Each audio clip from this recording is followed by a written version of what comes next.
Okay fine, so listen very carefully. Musfara ji जरा ध्यान दीजिए बेटा। तो frame of reference last time discuss हो चुका था एंड हम लोगों ने इनर्शियल फ्रेम ऑफ रेफरेंस क्या होता है, non inertial frame of reference क्या होता है, ये सारी बातें हम लोगों ने जान ली थी डिटेल में, है ना। तो वो फ्रेम ऑफ रेफरेंस जो कि यानी कि जिसमें एक्सेलरेशन नहीं है उसे कहते हैं इनर्शियल फ्रेम ऑफ रेफरेंस, और जिसमें एक्सेलरेशन है उसे कहते हैं non inertial frame of reference. ये सारी बातें हम लोग डिस्कस कर चुके थे। आई होप आप लोगों को याद होगा। Now listen very carefully. Relativity में इवेंट का बहुत इंपॉर्टेंस है। Event, now what is an event? Event किसे कहते हैं? सो एक इवेंट किसे कहा जाता है? इवेंट। तो इवेंट दरअसल कोई भी एक घटना हो सकती है जो कि स्पेस और टाइम में हो रही है, और घटना हो रही है इन द सेंस मतलब जरूरी नहीं कि कुछ एक्चुअल में बहुत ही ड्रामेटिक हो। सिंपल सा अगर कोई बेसिकली एक डस्टर कहीं पड़ा हुआ है तो उसका पड़े रहना भी एक इवेंट है हमारे लिए। However uninteresting that event may be, it's an event for us. So it need not be dramatic, कुछ भी रहने दो। एक नॉर्मल सा एक बेसिकली एक डॉट लगा हुआ है बोर्ड पे, तो वो एक इवेंट है। डॉट का कहीं पे बस लगा होना वो भी इवेंट है। और इवेंट को हम रिप्रेजेंट करते हैं चार चीजों से। एक तो x, दूसरा y, तीसरा z और चौथा टाइम। चार चीजों से रिप्रेजेंट करना बेहद जरूरी है, क्योंकि हो सकता है कि वो चीज अभी वहां पे है लेकिन आगे जाके वहां पे ना रहे। तो किस टाइम पे उसकी लोकेशन x थी, किस टाइम पे उसकी लोकेशन y थी, किस टाइम उसकी लोकेशन z थी, ये बताना भी जरूरी है। तो एक इवेंट दरअसल एक लोकेशन है with a time, time coordinate भी उसमें इंक्लूड होगा। सो इवेंट समझ रहे हैं आप लोग? An event is something occurring at a point in space at some instant of time. An event is something which is occurring at a point in space. एक space के एक पॉइंट में होने वाली एक चीज, वो एक इवेंट है। किसी टाइम पर होना चाहिए, लेकिन कोई पर्टिकुलर टाइम पे होना चाहिए, तो उसे कहते हैं इवेंट। इवेंट को हम लोग एक्स वाई जेड टी से रिप्रेजेंट करते हैं। नाउ लिसन, अब हमें देखना है कोई चीज जिसे हम कहते हैं transformation equations. Transformation equations. Now what do you mean by transformation equations? जब आप एक इवेंट को देखेंगे, सभी लोग ध्यान से सुनिए, हम लोग बहुत ही बेसिक सीख रहे हैं, हम लोग प्रीमाइज बिल्ड कर रहे हैं, एक फाउंडेशन डाल रहे हैं रिलेटिविटी की, जिसके ऊपर हम अपनी बिल्डिंग बना पाएंगे। ठीक है, रिलेटिविटी की, आइंस्टाइन की बिल्डिंग बना पाएंगे। सो लिसन, ट्रांसफॉर्मेशन इक्वेशन का मतलब ये होता है, फॉर एग्जाम्पल कि यहां पर मेरी फ्रेम ऑफ रेफरेंस है, ये मैं हूं जो कि मूव हो रहा हूं v स्पीड से, मतलब मैं बस में बैठा हुआ हूं, मैं बस में बैठा हुआ हूं। एंड आप जो हैं रोड पे खड़े हुए हैं, रोड पे, ये आपकी फ्रेम ऑफ रेफरेंस है। This is not moving, it is still, it is stationary. ये आपका ओरिजिन है, ये मेरा ओरिजिन है। ओ प्राइम, ओ प्राइम या फिर ओ डैश, ओ प्राइम, प्राइम, PRIME, प्राइम। तो इस डैश को प्राइम भी बोलते हैं। ये ज्यादा ऑफिशियल लगता है, ज्यादा अच्छा लगता है, और कुछ नहीं है। सो ये आपका ओरिजिन है, ये मेरा ओरिजिन है। अरे आप जहां खड़े हैं, आपकी बॉडी पे एक फ्रेम लगी हुई है, वो आपका रेफरेंस पॉइंट है, वो आपका ओरिजिन है। और जहां मैं खड़ा हूं वो मेरा ओरिजिन है। अब जरूरी नहीं कि मैं खड़ा रहूं, मैं हो सकता है कि चल रहा हूं v स्पीड से, जैसे कि यहां पे दिख रहा है। तो मैं बस में बैठा हूं, मैं बस में बैठ के आगे जा रहा हूं, आप लोग जमीन पे खड़े रह मुझे ऑब्जर्व कर रहे हैं। तो आपको मेरी स्पीड v दिखाई देगी, क्योंकि मैं v स्पीड से आपसे दूर होता चला जा रहा हूं। आपके अकॉर्डिंग, लिसन वेरी केयरफुली, अगर यहां पे बस के अंदर सपोज कि यहां पर किसी ने किसी को चांटा मारा, एक इवेंट हुआ इस पॉइंट पर, बस के अंदर किसी ने किसी को चांटा मारा, तो ये जो इवेंट है मेरे हिसाब से इतनी दूरी पे हुआ है, इतनी दूरी पे हुआ है, और आपके हिसाब से ये जो इवेंट है वो इतनी दूरी पे हुआ है। अरे आपके हिसाब से वो लोकेशन अलग है, मेरे हिसाब से लोकेशन अलग है, हम दोनों का फ्रेम ऑफ रेफरेंस डिफरेंट है। मेरे हिसाब से पहली सीट यानी कि यहां से 10 फीट दूर ये घटना हुई है, लेकिन आपके लिए न सिर्फ ये 10 फीट मायने रखता है, आपके लिए बस से लेके आपका डिस्टेंस भी मायने रखता है। हाँ क्या ना? आप जहां खड़े हैं वहां से 100 फीट की दूरी पर किसी ने किसी को चांटा मारा है, मुझसे तो सिर्फ 10 फीट दूरी पर किसी ने चांटा मारा है। Are you understanding it? तो हम लोगों के लिए लोकेशन सेम नहीं है। तो आपके अकॉर्डिंग इस पॉइंट का जो कोऑर्डिनेट है वो एक्स प्राइम है, एक्स डैश है, ओ आई एम सॉरी एक्स है। कितना है? आपकी फ्रेम जो है वो नॉर्मल फ्रेम है एस, मेरी जो फ्रेम है वो है एस डैश। फ्रेम का नाम कुछ भी रख सकते हैं, एस और एस डैश तो जस्ट ऐसे ही चुन लिया है, समझ लो स्पेशल रिलेटिविटी की फ्रेम्स, बस दैट्स इट। तो एस फ्रेम ये आपकी फ्रेम जो रुकी हुई है, ये मेरी फ्रेम एस डैश जो कि चल रही है। आपके सबसे वो इवेंट एक्स दूरी पर हुआ है, लेकिन मेरे सबसे वो एक्स दूरी पर नहीं हुआ है, कुछ और दूरी पर हुआ है, एंड वो दूरी का नाम है एक्स डैश। मैं हर चीज जो देखूंगा वो प्राइम्ड रहेगी, प्राइम्ड, और आपकी अनप्राइम्ड रहेगी चीज, ठीक है। अच्छा, दोनों के हिसाब से टाइम तो सेम ही होगा।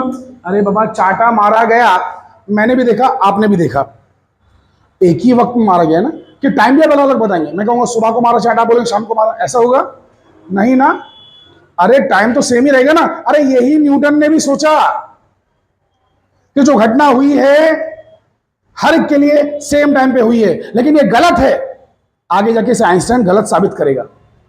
अभी आपको ये मान के चलना है कि न्यूटन की दुनिया सच है, आपकी कॉमन सेंस सच है, लेकिन मैं आगे जाके साबित करूंगा कि फिजिक्स में कॉमन सेंस नॉनसेंस है। सो फिलहाल आप लोग अपने कॉमन सेंस को पकड़ के चलिए, उसे सही मानिए। कॉमन सेंस दरअसल है ना एक तरीके का प्रेजुडिस है, एक तरीके की बेवजह की नफरत है।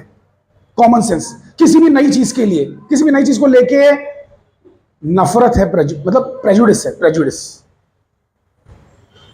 प्रेजुडिस क्या होता है? Prejudice is unnecessary hate without no reason, just hate. So that's prejudice. Common sense वही है।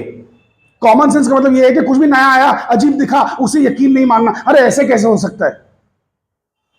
तो एक अजीब तरीके की आपको हेट है नई चीजों से। आप रिफॉर्मेशन नहीं चाहते हैं, आप कुछ नया नहीं चाहते हैं। तो मैं ये साबित करूंगा कि ये झूठ है। आइंस्टाइन ने यही साबित किया कि झूठ है। बट न्यूटन कह रहे हैं कि चांटा जब मारा गया तो मुझे भी उसी वक्त दिखा, तुम्हें भी उसी वक्त दिखा। और आम जिंदगी में ऐसा ही होता है। आम जिंदगी में ऐसा इसलिए होता है क्योंकि बस चल भी कितनी स्पीड से रही है? अरे बहुत ही कम स्पीड से, 30, 50, 80, 100 की स्पीड से। और बस बहुत दूर भी नहीं है, 100-200 किलोमीटर दूर नहीं। तो ऐसी चीजों के सामने, इतने छोटे छोटे डिस्टेंस के सामने लाइट की स्पीड तो इनफाइनाइट है। तो जो चीज मुझे अभी दिखी आपको भी अभी दिखेगी।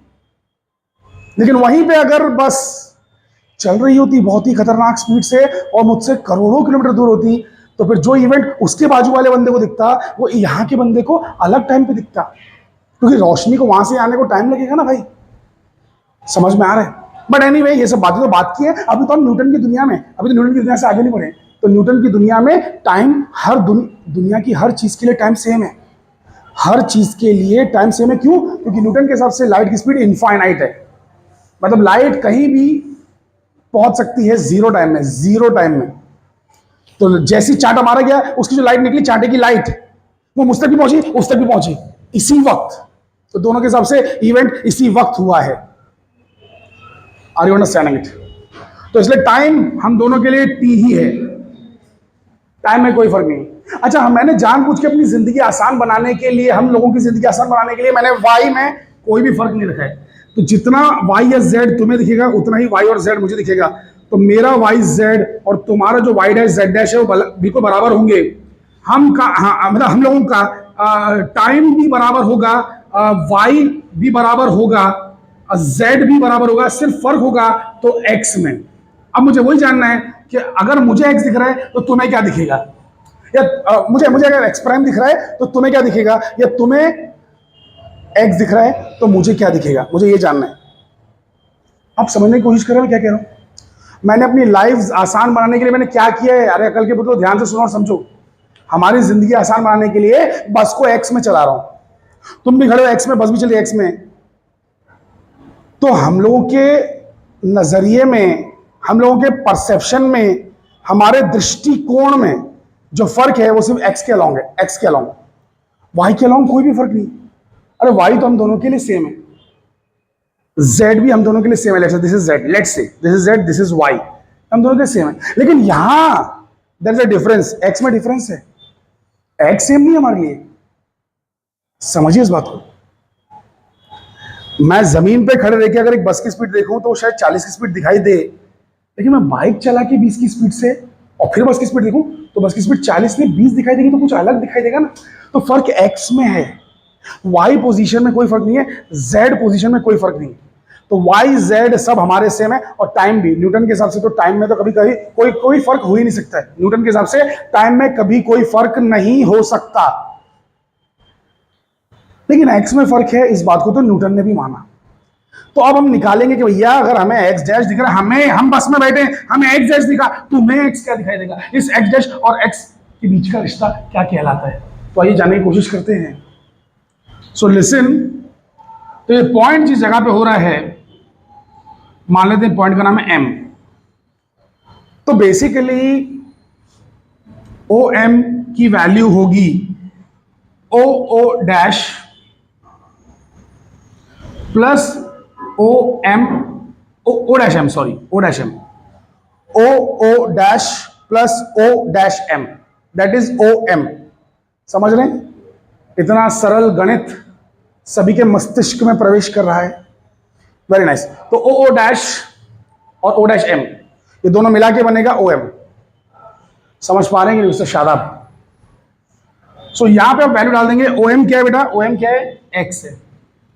ओ डैश क्या है? ओ डैश पता नहीं। ओ एम डैश क्या है? एक्स डैश, मतलब ओ डैश एम क्या है? X dash. अब ओ ओ डैश तो निकाला जा सकता है, कोई नामुमकिन बात नहीं है।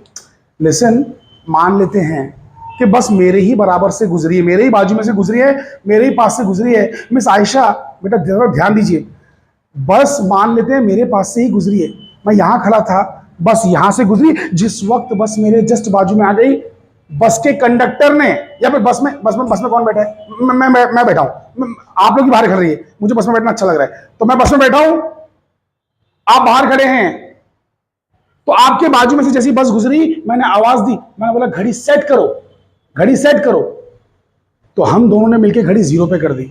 समझिए, जब ये फ्रेम, अरे ये फ्रेम अभी आगे जा रही है भाई, लेकिन कभी ना कभी इधर रही होगी ना। अबे ये फ्रेम कभी ना, अबे तुम रुके हुए हो, ये बस कभी ना कभी इधर थी ना, तो ये बस जब यहां थी, हम दोनों ने घड़ी 0 पे कर दी। अब मैं आगे निकल गया, तुम इधर ही खड़े हो, मैं आगे निकल गया, तो हम दोनों की घड़ी साथ में है, 0 पे साथ में है। तो तुम्हें मालूम है ना, यहां से यहां जाने में मुझे कितना टाइम लगा? अबे टाइम दिख गया ना घड़ी में। अबे अकल के पुतलो, जब साथ में थे 0 कर दिया, मैं आगे बढ़ गया, तुम्हें मालूम है टाइम कितना है? हाँ क्या ना? टाइम मालूम है और ये दूरी पता है तो स्पीड पता होगी, या फिर स्पीड पता है और टाइम मालूम है तो दूरी निकाल सकते हैं। अरे भैया दूरी ओ डैश जो मैंने कवर की, दूरी is nothing but speed into time. 5 second के बाद मैं कहां रहूंगा? 5 सेकंड इंटू मेरी स्पीड। 5 सेकंड बाद मैं कहां होऊंगा? 5 सेकंड इंटू मेरी speed. Is this thing visible in the video or not? Are you guys able to make sense of it? तुम लोग समझ पा रहे हो मैं जो कहना चाह रहा हूं मेरी बातों को? रीम अंसारी जी, आप कुछ समझ पा रही है बातों को कि नहीं? ये देखिए, ये रीम खड़ी है यहां पर एक मेजरमेंट लेने के लिए। सो मान लेते हैं रीम इज अ साइंटिस्ट, यहां से मैं बस लेके आ रहा हूं, I am another scientist.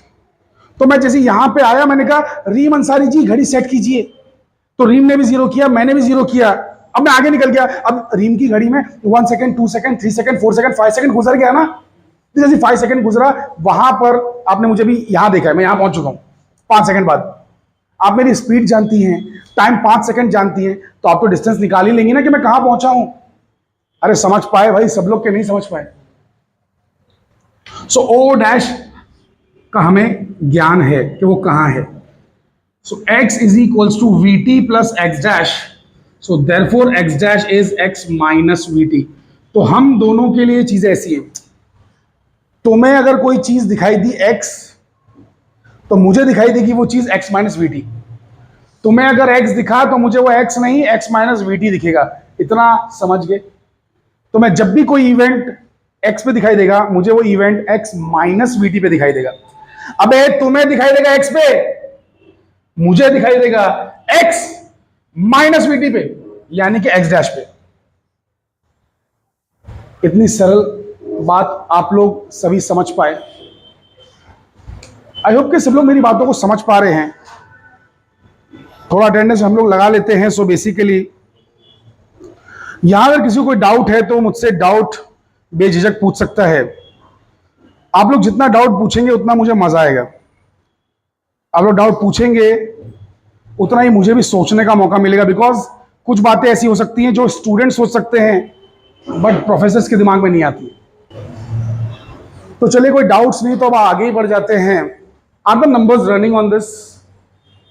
So listen very carefully. ये हो गई हमारी एक्स की transformation equation, x prime is x minus v t. Listen, ये कुछ और नहीं है, हमने खड़े खड़े बचकाने तरीके से गैलीलियन ट्रांसफॉर्मेशन ऑब्टेन कर लिया। इसी के ऊपर आपको एग्जाम में सवाल भी आता है, discuss the inertial frame and non inertial frame and also derive the Galilean transformation equations. यही है ट्रांसफॉर्मेशन इक्वेशन। अरे ट्रांसफॉर्मेशन इक्वेशन का मतलब यही है कि मुझे अगर यहां दिखा तो तुम्हें कहां दिखा, मुझे अगर यहां दिखा तो तुम्हें वो चीज कहां दिखी। इसको कहते हैं ट्रांसफॉर्मेशन इक्वेशन। समझ पाए? तो इसके ऊपर सवाल आता है कि डिस्कस गैलीलियन ट्रांसफॉर्मेशन। इसको गैलीलियन भी बोल सकते हैं, न्यूटोनियन भी बोल सकते हैं। गैलीलियो और न्यूटन जो है दोनों ने इसी के ऊपर काम किया है काफी। वैसे हालांकि दोनों एक जमाने के नहीं है, गैलीलियो के मरने के बाद न्यूटन पैदा हुआ है, लेकिन गैलीलियो भी इस पे काम करके गए, न्यूटन भी इस पे काम करके गए। वैसे एक इंटरेस्टिंग बात है कि जिस दिन गैलीलियो मरे 8 जनवरी आई थिंक ऐसा कुछ था 1662, I can't recall the year exactly. 8 जनवरी को स्टीफन हॉकिंग पैदा हुआ। तो हो सकता है आत्माओं का ट्रांसफर हो गया, यहाँ पे ये मरे वहाँ पे वो, ऐसा आत्मा बीच में थोड़ा 300-400 साल थोड़ा ऐश करती रही, स्टीफन हॉकिंग आए उसमें घुस गई। Both were very great scientist, both were very very मतलब यानी कि mesmerized by the beauty of the universe. तो यूनिवर्स को पढ़ना चाहते थे दोनों, गैलीलियो भी और स्टीफन हॉकिंग भी। चलिए एनीवे, तो सब लोग यहाँ पर बेटा ध्यान दे पा रहे हैं। यही है गैलीलियन ट्रांसफॉर्मेशन इक्वेशन, एकदम बचकानी चीज है। आपको खाली 2 फ्रेम बनाना है, उसके बारे में कुछ बातें कहनी है कि दोनों फ्रेम जब साथ में थी तो घड़ी साथ में सेट कर ली गई, फिर ये फ्रेम 20 फीट से आगे चलती रही, तो कुछ टाइम टी के बाद ये पहुंची है ओ डैश दूरी पर। तो ओ डैश दूरी निकाली जाएगी, distance equal to speed into time से। तो स्पीड है v, टाइम है t, तो v इंटू टी से o dash is v into t. फिर आपने वो लिखा o m is nothing but o dash plus o dash m. यहां पे आ गया वी टी, यहां पे आ गया एक्स डैश। तो x is x dash plus we T, यानी कि x dash is x minus v T, that's it. तो ये हो गया गैलीलियन ट्रांसफॉर्मेशन का आपका एक आंसर। अरे समझे कि नहीं समझे? अकल के बदलो, बहुत ही सिंपल सा है। तो ट्रांसफॉर्मेशन इक्वेशंस दरअसल क्या करती हैं? कोऑर्डिनेट्स के बीच में रिश्ता बताती हैं। दो फ्रेम्स में जो कोऑर्डिनेट्स हैं उनके बीच में क्या रिश्ता है वो बताती हैं। तो ये हो गई हमारी गैलीलियन ट्रांसफॉर्मेशन की equations. Now listen very carefully. What is an invariant physical quantity? सब लोग ध्यान से सुनेंगे मेरी बात को कि मिस्टर हुसैन ध्यान से सुनिए कि क्या होता है इनवेरिएंट फिजिकल क्वांटिटी। एक ऐसी फिजिकल क्वांटिटी कि जिसको जब हमने ट्रांसफॉर्मेशन इक्वेशन अप्लाई किया तो उसके बाद जो उसका रूप उभर के आया, ट्रांसफॉर्मेशन डालते ही रूप जो उभर के आया, अगर वो रूप पिछले रूप जैसा रहा, उसकी शक्ल नहीं बदली, तो वो इनवेरिएंट है। Listen very carefully. जैसे फॉर एग्जांपल, सुनिए सुनिए सुनिए, अकल के मतलब सुनो। अभी मैं जैसे क्रूड एग्जांपल ले रहा हूं, रफ एग्जांपल। मान लो कि मोमेंटम का फॉर्मूला है mv, लेकिन कल को जाके m को हम चेंज करते हैं और ये बन जाता है m dash is m into something something, suppose बन जाता है, और v भी बन जाता है v dash equals to v into something something या रूट या व्हाटएवर। ये जस्ट मैं ऐसे लिख रहा हूं। अगर ऐसा हो गया, suppose like this, let's make it like this, let's make it more interesting, let's make it 1 minus v square by c square, 1 minus v square by c square, suppose. तो जब मैं नया मोमेंटम निकालूंगा वहां लिखूंगा m डैश v डैश। अबे आके ना सुनो ध्यान से, मोमेंटम पुराना वाला तुम्हारे हिसाब से mv है, तुम्हारे हिसाब से मोमेंटम है mv, मेरे हिसाब से मोमेंटम होना चाहिए m डैश v डैश। मैं m डैश में ये डालूंगा, v डैश में ये डालूंगा, आप देखेंगे कि क्या होगा। देखिए तो रूट वाला पार्ट कैंसिल, pv आ गया, सो p डैश और p की शक्ल सेम है, तो इसे कहते हैं इनवेरिएंट। जिसकी शक्ल ना बदले, ट्रांसफॉर्मेशन अप्लाई करने के बाद शक्ल ना बदले, वो इनवेरिएंट है। जिसकी शक्ल बदल जाए वो वेरिएंट क्वांटिटी हो गई भैया। That is not invariant. उसे उसे वेरिएंट नहीं कहते, नॉन इनवेरिएंट कहते हैं। बड़ा अजीब नाम है, आपको तकलीफ दे सकता है। लिसन लिसन लिसन, ये नाम आपको तकलीफ देगा क्या, कि कंफ्यूजन होगा। अगर कोई चीज में ट्रांसफॉर्मेशन इक्वेशन डाला, जैसे कि m का ट्रांसफॉर्मेशन इक्वेशन था ये, v का ट्रांसफॉर्मेशन इक्वेशन था ये, दोनों डालने के बाद अगर इसका रूप बदल गया, इसकी शक्ल चेंज हो गई, तो फिर ये नॉन इनवेरिएंट है। नॉन इनवेरिएंट, और शक्ल नहीं बदली तो इनवेरिएंट है, न बदलने वाला। नॉन इनवेरिएंट डबल नेगेशन है, नेगेशन नेगेशन कैंसिल हो रहा है तो वेरिएंट बन रहा है, लेकिन वेरिएंट बोलते नहीं है, नॉन इनवेरिएंट ही बोलते हैं। तो होना क्या चाहिए कि सारी चीजें इनवेरिएंट होना चाहिए, तभी तो फिजिक्स पढ़ने का मजा है। वरना हर फ्रेम के हिसाब से आपको एक अलग सेट ऑफ रूल्स बनाने पड़ेंगे। एक फ्रेम से दूसरे फ्रेम में जाओ तो इक्वेशंस की, फॉर्मूले की कोई शक्ल ना बदले, ये हम चाहते हैं। आप लोग समझ पा रहे हैं मैं क्या कहना चाह रहा हूं? शादाब जी, अगर मैंने जमीन पे खड़े रह के कोई इस इवेंट को डिस्क्राइब किया और वही चीज को डिस्क्राइब करने के लिए मैं बस में गया और मैंने डिस्क्राइब किया, भले मैं इवेंट अलग डिस्क्राइब करूं लेकिन उसका फॉर्मूला भी बदल जाए अगर, तो फिर तो मैं इवेंट को डिस्क्राइब ही नहीं कर पाऊंगा। अरे हर स्पीड के लिए एक अलग फॉर्मूला लिखना पड़ेगा। आप 40 पे हो, आपका अलग फॉर्मूला, 0 पे हो अलग फॉर्मूला, कोई 10 पे है उसका अलग फॉर्मूला, जो 20 पे स्पीड पे है अलग फॉर्मूला, जो 1 लाख की स्पीड पे अलग फॉर्मूला।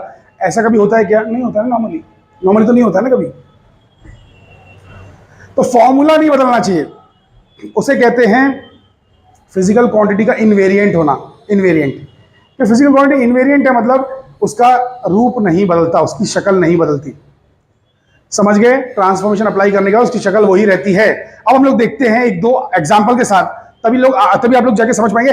इसे नोट मत कर लेना, ये मैंने जस्ट ऐसे ही खड़े खड़े अभी के अभी एक रफ क्रूड एग्जांपल बनाया है। So don't write this, don't write this at all. Now let's become more quantitative, let's take something very very solid. So देखते हैं, जैसे फॉर एग्जाम्पल, क्या गैलीलियन ट्रांसफॉर्मेशन के हिसाब से स्पेस इनवेरिएंट है या नॉन इनवेरिएंट है? आइए जानने की कोशिश करते हैं। सब लोग ध्यान दीजिएगा। Look here, look here, look here, look here. यार देखो, ये दिख रहा है बेटा, दिख रहा है ना उसमें? ठीक है। सो लुक हियर, स्पेस के लिए सम डिस्टेंस, टोटल डिस्टेंस का formula under root of x2 minus x1 का स्क्वायर, y2 माइनस y1 का स्क्वायर और z2 माइनस z1 का स्क्वायर होता है। अब आप बोलेंगे सर ये क्या वाहियात चीजें, समझ में नहीं आ रहा है। लिसन लिसन, सुनिए, समझिए क्या है ये। कल के पुतलो ध्यान से सुनो, ये क्या है जानते हो? अगर मैंने ग्राफ लिया x y एंड z और यहां को एक पॉइंट ले लिया, एक दूसरा पॉइंट भी ले लिया, ये पॉइंट इसका कुछ तो z है, इसे मैं कह रहा हूं z1, और इसका जो z है उसे कह रहा हूं z2। इस बंदे का, अरे अरे बाबा कुछ तो हाइट है ना भाई, कुछ तो हाइट है ना। तुम लोग समझ पा रहे हो मैं जो कहना चाह रहा हूं? अरे भैया इसकी और इसकी कुछ हाइट है कि नहीं है? Z पे एक ड्रॉप करो ना। तो basically listen very very carefully, तो दोनों की जो हाइट है वो है Z। अब ये हो गया x कोऑर्डिनेट, इसका और उसका x कोऑर्डिनेट, वैसे इसका y कोऑर्डिनेट, उसका y कोऑर्डिनेट, लाइक दैट। थोड़ा सा शायद आपको हार्ड पड़ रहा होगा समझने में, पर इतना भी हार्ड नहीं। तो अगर मुझे यह जानना है कि इनके बीच में गैप कितना है, उस गैप को कहेंगे s। वो गैप निकाला जा सकता है just by doing z2 minus z1, y2 minus y1, x2 minus x1, y2 minus y1, x2 minus x1, z2 minus z1 और उसका स्क्वायर, एडिशन एंड रूट। ये फॉर्मूला है लंबाई निकालने का, ये फॉर्मूला है। समझ रहे? मेरी फ्रेम में दो पॉइंट के बीच में ये डिस्टेंस है, मेरी फ्रेम में दो पॉइंट के बीच में ये डिस्टेंस है, मान लेते हैं। अब कोई दूसरा बंदा है जो चल रहा है एस प्राइम फ्रेम, उसकी फ्रेम में क्या फॉर्मूला बनता है आइए देखते हैं। तो उसके फिर में फॉर्मूला होगा x2 dash minus x1 dash, क्योंकि मुझे जो x दिखता है वो उसे तो x डैश दिखता है ना भाई। अरे मुझे जो y दिखता है उसे y डैश दिखता है। तो plus y2 minus y1 square dash में and z2 minus z1 dash वाला स्क्वायर। बट x2 होता है, क्या होता है x2? अरे x2 डैश क्या होता है? x2 minus VT, x2 minus VT. और x1 क्या होता है? x1 डैश क्या होता है? x1 minus VT. y2 क्या होता है? y2 डैश क्या होता है? y2। अरे हाँ के ना। y1 डैश क्या होता है? y1। अरे भैया हाँ के ना। z2 डैश इज z2 और z1 डैश इज z1। अब ये लेके इसमें सब्स्टिट्यूट कर दो, तो s डैश दिख रहा है कि नहीं दिख रहा वीडियो में? s dash is equal to under root of x2 dash की जगह पे डाल दो x2 minus v t minus x1 minus v t square plus y2 dash की जगह पे डाल दो y2 और y1 डैश की जगह पे डाल दो y1 square plus z2 dash की जगह पे डाल दो z2 और z1 डैश की जगह पे डाल दो z1 स्क्वायर। vt और vt कैंसिल हो गया, ये माइनस है और ये माइनस माइनस प्लस हो गया। अब ये आ गया under root of x2 minus x1 का स्क्वायर y2 माइनस y1 का स्क्वायर z2 माइनस z1 का स्क्वायर। अरे ये क्या है? क्या है ये? अबे ये है। सो s dash is nothing but s। So space invariant है। अगर मुझे स्पेस में दो इवेंट के बीच में गैप लगा 1 मीटर, तो अगर तुम गाड़ी में मूव हो रहे हो तो तुम्हें भी वो 1 मीटर ही दिखाई देगा। Listen very carefully. मैंने देखा कि एक दो चिड़िया के बीच में गैप है 1 मीटर का। मैं जमीन पे खड़े के देख रहा हूं और तुम लोग बाइक पे जाते हुए देख रहे हो तो तुम्हें भी 1 मीटर दिखाई देगा। ऐसा न्यूटन का सोचना था। न्यूटन का सोचना था। ये सब कुछ न्यूटन के हिसाब से चल रहा है। तो न्यूटन की दुनिया में, गैलीलियो की दुनिया में स्पेस इनवेरिएंट है। स्पेस कभी बदल नहीं सकता। जो मुझे दिखेगा वही मूव होने वाले को भी दिखेगा। न्यूटन की दुनिया में टाइम का तो वो सोच भी नहीं सकते थे यार। टाइम का तो वो सोच भी नहीं सकते थे कि किसी को अलग दिखेगा। टाइम तो यार एब्सोल्यूट चीज है। टाइम तो टाइम है, ऐसा उनके दिमाग में था। अब यहां पे स्पेस का भी उनको सहारा मिल गया कि स्पेस भी इनवेरिएंट है, तो बड़े खुश हो गए कि स्पेस भी इनवेरिएंट है, कुछ भी नहीं है टेंशन। तो दुनिया में कोई भी इवेंट को डिस्क्राइब करना है तो चाहे मैं करूं जमीन पे खड़े रह के या कोई और बंदा करे ट्रेन में चल के, सबको सेम दिखाई देगा। ऐसी गलतफहमी में जी रहे थे गैलीलियो और न्यूटन। आप बोले इसमें गलतफहमी क्या है यार? कितना प्यारा रिजल्ट है। एस डैश का ऐसा क्या एकदम एग्जैक्टली नहीं। यही जो चीजें अच्छी लगती हैं यही बाद में जाके दुख देती हैं। सो जो हार्ड चीजें होती हैं वही रियल चीजें होती हैं। तो यहां पर न्यूटन और गैलीलियो जो खुश फहमी में जी रहे थे, उनके शीशे के आशियाने को आइंस्टाइन ने रिलेटिविटी के पत्थर से तोड़ डाला। तो आइंस्टाइन जो था उसने उठाया एक पत्थर, 300 साल के बाद न्यूटन की थियरी पे फेंक के मारा और न्यूटन की थियरी चकनाचूर हो गई। क्योंकि लिसन, जब आप मूव होगे और मेजर करोगे तो लाइट आपके पास अलग अलग टाइम पे पहुंचेगी। 2 पॉइंट जो हैं उनके बीच का गैप आपको सेम नजर नहीं आएगा। मैं यहां पे खड़ा हूं, मुझे 2 पॉइंट के बीच में गैप एक तो कुछ तो नजर आया, लेकिन जब आप मूव होंगे ना तो लाइट को आने में कुछ तो टाइम लगेगा आप तक, इससे और उससे। तो आपको जो गैप नजर आएगा दैट विल बी डिफरेंट। ऐसा आइंस्टाइन ने बाद में बताया, लेकिन अपन अभी न्यूटन की दुनिया में है। न्यूटन के बबल में जी रहे हैं। जो न्यूटन खुशफहमी में जी रहा है कि सब कुछ हैप्पी हैप्पी दुनिया है। न्यूटन उसके जमाने के सबसे बहुत बड़ा लेजेंड था। लेजेंड। न्यूटन कोई आम इंसान नहीं है, बहुत ही टैलेंटेड, एक्सट्रीम टैलेंटेड। लेकिन उसकी थियरी आगे जाके फेल हो जाती है। अरे क्यों उसकी थियरी काम करे हर स्पीड के लिए भाई? जो चीज स्लो स्पीड पे हो रही है जरूरी थोड़ी ना कि वो मतलब हाई स्पीड पे जाने पे भी वैसा ही कुछ होगा, ऐसा नहीं होता है। तो यही चीज हम लोग धीरे धीरे करके सब जानने वाले हैं। ये था इनवेरिएंस ऑफ स्पेस। टाइम तो इनवेरिएंट है ही, टाइम में मैं क्या ही बताऊं। लिसन, अगर कोई दो चीजें दो टाइम पे हो रही है या फिर एक ही जगह पे दो चीजें हो रही हैं एक के बाद एक, अरे सुनो, दो पटाखे थे यहां पे रखे हुए, एक पटाखा फूटा, दूसरा पटाखा फूटा इसी जगह पे, तो एक पटाखा अभी फूटा है टाइम t1 पे और दूसरा पटाखा फूटा है टाइम t2 पे, इसी जगह पे। तुम्हारे हिसाब से पटाखा, मतलब लेट से मान लो कि दो चीजें एक साथ जलाई गई, तो पहले अनार जला, अनार, अरे अनार होता है ना अनार, फिर बाद में चक्री जली। इसको ये टाइम t1 पे हुआ, ये टाइम t2 पे हुआ तुम्हारे हिसाब से, तो इन दोनों के बीच में टाइम इंटरवल है t2 माइनस t1, राइट। अब ये चीज मैं देख रहा हूं, गाड़ी में जाते थे, बस में जाते थे, तो मेरे हिसाब से जो इंटरवल होगा that will be t2 dash minus t1 dash. लेकिन लेकिन लेकिन गैलीलियो ने क्या कहा है, न्यूटन ने क्या कहा है, t डैश t है, so therefore t2 dash t2 होगा एंड t1 डैश t1 होगा। सो डेल्टा t डैश हो जाएगा t2 माइनस t1, सो ये हो जाएगा डेल्टा t के बराबर। So delta t dash is delta t invariant. So time भी इनवेरिएंट है, जो कि हम मान ही रहे थे पहले से, तो खाली ऐसे ही बना के दे दिया है जबरदस्ती बेवकूफ बनाने के लिए। टाइम को तो इनवेरिएंट मान ही रहे थे, स्पेस तो इनवेरिएंट है, वो भी साबित हो चुका। तो स्पेस इनवेरिएंट है, टाइम इनवेरिएंट है। What about mass? क्या मास इनवेरिएंट है? According to Galilean transformation, yes, mass तो मास है, मास तो मास है भैया।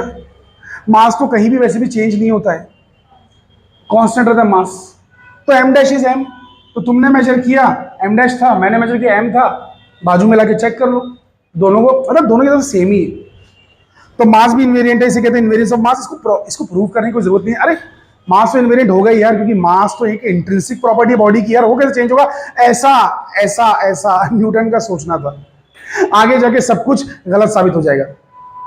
मास भी चेंज होगा, मैं मेजर करूंगा अलग आएगा, रीम अंसारी जी मेजर करेंगी मास अलग आएगा, जैनब जी मेजर करेंगी मास अलग आएगा। हम तीनों की स्पीड डिफरेंट है, तीनों की स्पीड अलग अलग है, तो सबको मास अलग दिखाई देगा। ऐसा होता है। अरे यही तो खास बात है स्पेशल थ्योरी ऑफ रिलेटिविटी की, कि जितने भी पुराने नोशंस थे, जिन्हें भी हम समझते थे कि एब्सोल्यूट है, कभी नहीं बदल सकते, वो भी बदल रहे हैं, वो भी चेंज हो रहा है। यही खास बात है स्पेशल थ्योरी ऑफ रिलेटिविटी की। सो मास भी बदलेगा, डोंट वरी। लेकिन अभी फिलहाल न्यूटन के हिसाब से अब तक जितना भी पढ़ा, न्यूटन के हिसाब से कौन सी चीजें जो बदल रही है, कौन सी चीजें जो बदल रही है? मास बदल रहा है क्या? टाइम बदल रहा है? स्पेस बदल रहा है? वाई डैश जेड डैश बदल रहा है? नहीं। टी डैश नहीं। एक्स बदल रहा है, सिर्फ एक्स बदल रहा है। न्यूटन के हिसाब से अब तक सिर्फ और सिर्फ एक्स बदल रहा है, दैट्स इट। न्यूटन के हिसाब से सिर्फ एक्स बदल रहा है, और अभी एक्स भी बदला, लेकिन gap between two x dash नहीं बदल रहा है। गैप सेम है, स्पेस सेम है, स्पेस सेम है, टाइम सेम है, मास सेम है, हर चीज सेम है, कोई भी वेरिएंट नहीं है, सब इनवेरिएंट है, सिवाय एक कोऑर्डिनेट के जो कि एक्स डैश है। एक्स डैश बदल रहा है, एक्स डैश और एक्स हमारा सेम नहीं है, लेकिन गैप अगर बिटवीन टू इवेंट्स लिया तो वो भी सेम आ रहा है। ये याद रखो। हाँ, आगे जाके मैं सवाल पूछूंगा कि क्या बदल रहा है न्यूटन के हिसाब से और क्या नहीं बदल रहा है, फिर पूछूंगा कि आइंस्टाइन के हिसाब से क्या बदल रहा है और क्या नहीं बदल रहा है। तो न्यूटन के हिसाब से सिर्फ और सिर्फ एक चीज बदल रही है, जो कि है एक्स की वैल्यू। एक्स का एक्स डैश बन रहा है, और वो एक्स डैश एक्स जैसा बिल्कुल भी नहीं, अलग है। X dash is x minus v T. X बदल रहा है, लेकिन वाई नहीं बदल रहा, जेड नहीं बदल रहा, टी नहीं बदल रहा, स्पेस नहीं बदल रहा, टाइम नहीं बदल रहा, मास नहीं बदल रहा। समझ गए? इसके आगे की कहानी हम देखेंगे अगले एपिसोड में। So thank you very much.